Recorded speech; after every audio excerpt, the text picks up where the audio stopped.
అత్యాధునిక టెక్నాలజీతో నడుము మరియు వెన్నునొప్పికి treatment Tejas spine care Somajiguda Sainikpuri Gachibowli. Andhra Pradesh capital region development authority APCRDA భూసేకరణకి సన్నద్ధమవుతుంది. స్పోర్ట్స్ సిటీకి సంబంధించి గత కొంతకాలంగా చర్చ జరుగుతూ ఉంది. అమరావతి నిర్మాణంతో పాటు కృష్ణానదికి రెండు వైపులా రాజధాని నగరం అనేటువంటి ఒక డ్రీమ్ని ఆంధ్రప్రదేశ్ ప్రభుత్వం అమల్లోకి తీసుకురావాలనే ఆలోచన చేస్తున్న గతంలో కూడా కొన్ని వీడియోలు చేశామని, ఇప్పుడు దానికి కొనసాగింపుగా స్పోర్ట్స్ సిటీ మాస్టర్ ప్లాన్లో అమరావతిలో భాగంగా ఉన్నప్పటికీ కూడా ఇప్పుడు మారినటువంటి పరిస్థితులు, 5 ఏళ్లలో వచ్చినటువంటి పరిణామాలు, అభివృద్ధికి సంబంధించి రెండు వైపులా కూడా రాజధాని నగరం ఉండడం వలన కలిసి వచ్చేటువంటి అంశాలు ఎక్కువ ఉన్నాయని ఆలోచించడంతో రాష్ట్ర ప్రభుత్వం కృష్ణానదికి ఈవల వైపు, అంటే గుంటూరు జిల్లా పరిధిలోకి అమరావతి సీడ్ క్యాపిటల్ ఏరియా ఉంటుంది, కానీ సిఆర్డీఏ పరిధిలో ఉన్నటువంటి ఎన్టీఆర్ జిల్లా పరిధిలో స్పోర్ట్స్ సిటీకి సంబంధించినటువంటి ప్రణాళికని అమలు చేయాలనుకుంటుంది. దీనికోసం 5,000 ఎకరాల భూసేకరణ ప్రక్రియకి శ్రీకారం చుడుతోంది. 4 గ్రామాలను ఇప్పటికే రాష్ట్ర ప్రభుత్వం అంటే ఆమోదించింది. రాష్ట్ర ప్రభుత్వం ఇచ్చినటువంటి ఆ ప్రణాళికని మున్సిపల్ శాఖ మంత్రి విజిట్ చేసి అంతా కూడా ఓకే చేసి రాష్ట్ర ప్రభుత్వ మంత్రివర్గ సమావేశంలో కూడా చర్చించారు. ఆ తర్వాత ఒక క్లియరెన్స్ వచ్చిన తర్వాత ఇప్పుడు భూసేకరణ సన్నద్ధమవుతుంది. 4 గ్రామాల్లో గ్రామ సభలు నిర్వహించారు. అతి త్వరలోనే ఈ గ్రామాల్లో భూసేకరణకి సహకరించబోయేటువంటి ప్రజలకి ఎలాంటి ప్యాకేజ్ ఇవ్వబోతున్నారు అనేటువంటి విషయాన్ని వివరించబోతున్నారు. సో అసలు ఏ గ్రామాలు ఉన్నాయి, ఎక్కడెక్కడ గ్రామ సభలు నిర్వహించారు, గ్రామ సభలు అన్నీ కూడా కంప్లీట్ అయినాయి. ప్రభుత్వం రాజధాని ఏర్పాటులో భాగంగా ఈ అంశాలన్నింటినీ కూడా తీసుకున్నట్టుగా చెప్తున్నారు. మూలపాడు ప్రధానంగా మనకు కనిపిస్తున్నటువంటి ఏరియా మూలపాడు ఏరియా. మూలపాడు 2 రకాలుగా వార్తల్లో ఉంది. భారత క్రికెట్ అసోసియేషన్ అంటే బీసీసీఐ ఆధ్వర్యంలో ఇక్కడ ఒక క్రికెట్ అకాడమీ పెట్టాలనేటువంటి ప్రతిపాదన గతంలో వచ్చింది.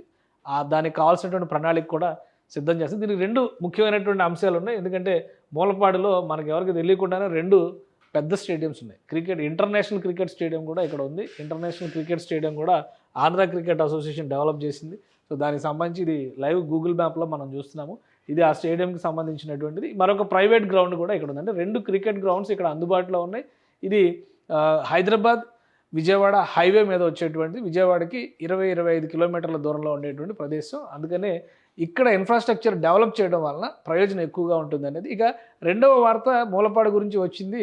ఐకానిక్ బ్రిడ్జ్ ప్లేస్మెంట్ మార్చేటువంటి క్రమంలో ఏపీసీఆర్డీఏ ఇచ్చినటువంటి ప్లానింగ్లో ఈసారి ఐకానిక్ బ్రిడ్జ్, గతంలో ఇబ్రహీంపట్నం పరిధిలో వచ్చేటువంటి నిర్మాణం ఇప్పుడు కూడా ఇబ్రహీంపట్నం మండలంలోకి వస్తుంది, కానీ అది మూలపాడు దగ్గర కనెక్ట్ అవుతుంది. అంటే మూలపాడు అమరావతికి గేట్వేగా మారేటువంటి అవకాశం ఉంటుంది. కాబట్టి ఈ ప్రాంతంలో స్పోర్ట్స్ ఇన్ఫ్రాస్ట్రక్చర్ డెవలప్ చేయాలని చెప్పని రాష్ట్ర ప్రభుత్వం భావిస్తుంది.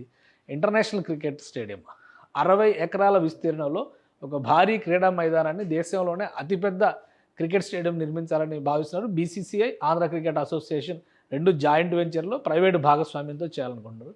దాదాపు 800 కోట్ల రూపాయలు ఈ ప్రాజెక్టు ఖర్చు అవుతుందని చెప్పిన కూడా అంచనా వేశారు. దానికి బీసీసీఐ కూడా సుముఖత వ్యక్తం చేసింది. సో అదొక పాయింట్ అయితే, ఇంకోటి ఇంటర్నేషనల్ స్పోర్ట్స్ యూనివర్సిటీ ఏర్పాటు చేయాలని రాష్ట్ర ప్రభుత్వం భావిస్తుంది. అన్ని రకాల క్రీడలకు కూడా ఇక్కడ ప్రోత్సాహం ఇవ్వాలి. దానికి కావాల్సినటువంటి ఇన్ఫ్రాస్ట్రక్చర్ డెవలప్ చేయాలంటే ఈ ప్రదేశం మరింత విస్తారంగా ఉండాల్సినటువంటి అవసరం ఉంది. అమరావతి కోర్ క్యాపిటల్ ఏరియాలో అలాట్ చేసినటువంటి ల్యాండ్ ఇతర అవసరాలకు ఉపయోగించడానికి అవకాశం ఉంటుంది. స్పోర్ట్స్ ఫెసిలిటీస్ అన్నీ కూడా నదికి అవతల వైపు ఉండడం వలన 2 వైపులా రాజధాని అభివృద్ధి చెందడానికి అవకాశం ఉంటుందని చెప్పి రాష్ట్ర ప్రభుత్వం భావిస్తుంది. అందులో భాగంగానే మూలపాడుని సెంట్రిక్గా చేసుకుని రాష్ట్ర ప్రభుత్వం కొన్ని నిర్ణయాలు తీసుకుంది. అందులో భాగంగానే మూలపాడు నుంచి 4 గ్రామాలని ఇక్కడ ఎంపిక చేశారు. కేతనకొండ, మూలపాడు, ఇది మూలపాడు గ్రామం కనిపిస్తుంది. ఇక్కడ కొటికలపూడి, కేతనకొండ, అలానే ఇటువైపు వస్తే త్రిలోచనపురం.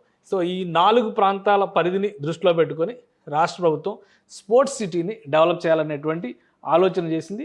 ఈ స్పోర్ట్స్ సిటీకి సంబంధించినటువంటి ప్రాంతం అంటే కేతనకొండ, త్రిలోచనపురం, ఈ ప్రాంతాలన్నీ కూడా వస్తాయి అన్నమాట. ఇలా చూసినప్పుడు కొటికలపూడి, మూలపాడు దీన్ని సెంట్రిక్గా చేసుకుని ఈ ప్రాంతం మొత్తం 5,000 ఎకరాల భూముల్ని సేకరించాలని చెప్పని రాష్ట్ర ప్రభుత్వం నిర్ణయించింది.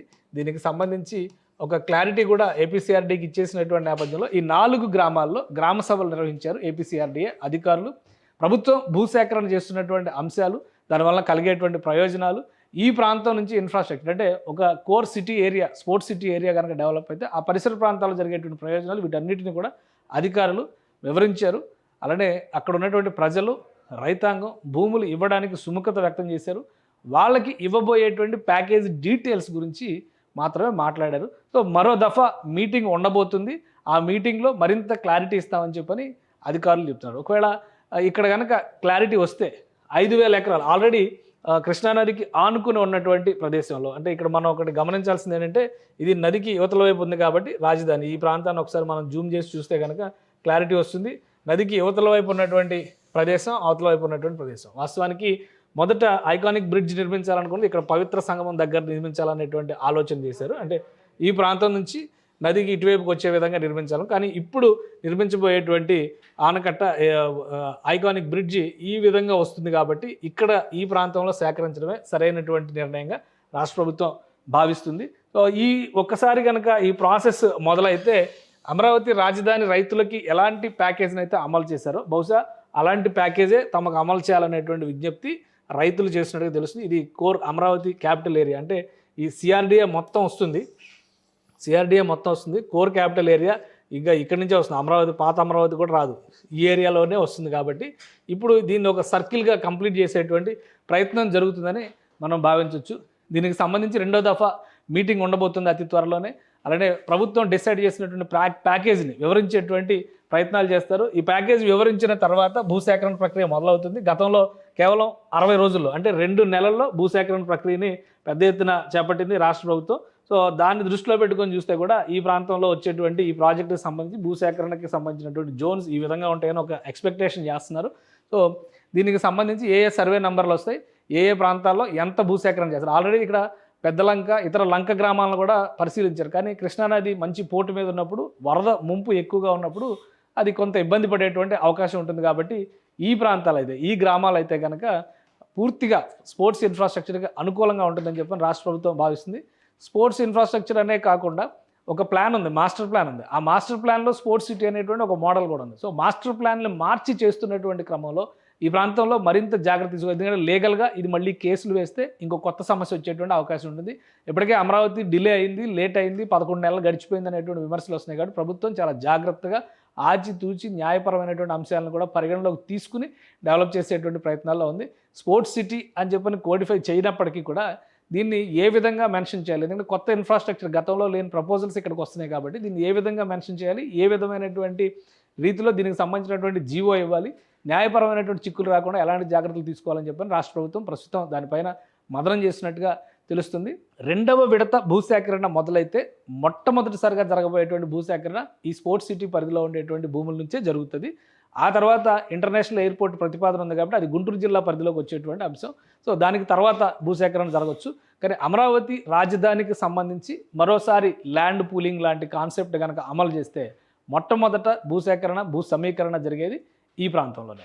సుమన్ టీవీలో మీ పర్సనల్ అండ్ బిజినెస్ ప్రమోషన్స్ కోసం కింది నెంబర్కి కాంటాక్ట్ చేయండి.